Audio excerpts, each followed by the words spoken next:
కామారెడ్డిలో గణేష్ నిమజ్జన శోభాయాత్ర మొదలవడం జరిగింది. సో అందరూ ఆర్గనైజర్స్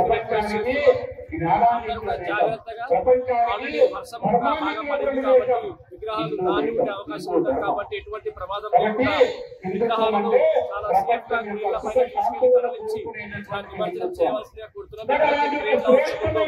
ఆ క్రేన్ డిస్ట్రిక్ట్ అడ్మినిస్ట్రేషన్ నుంచి ప్రొవైడ్ చేయబడుతుంది. దాన్ని దృష్టిలో పెట్టుకుని ఆర్గనైజర్స్ ఖచ్చితంగా కంపల్సరీ వాళ్ళ పండాలతో పాటు వచ్చేలాగా వాళ్ళు ఏర్పాటు చేసుకోవాలి.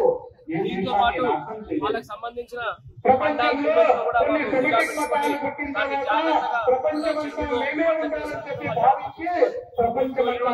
కూడా 300 మంది సిబ్బందితో పాటు సీసీ కెమెరాలతో కూడా మొత్తం ఏర్పాటు చేసుకోండి. 2 రోజులతో కూడా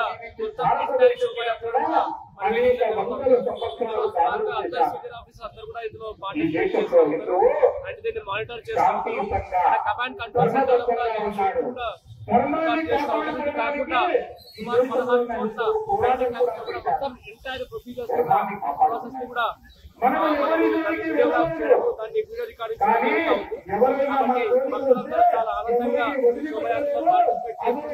చాలా జాగ్రత్తగా జరగకుండా ఈ గణేష్ నిమజ్జన కార్యక్రమాన్ని కంప్లీట్ చేసుకోవాల్సిందిగా కామారెడ్డి పోలీస్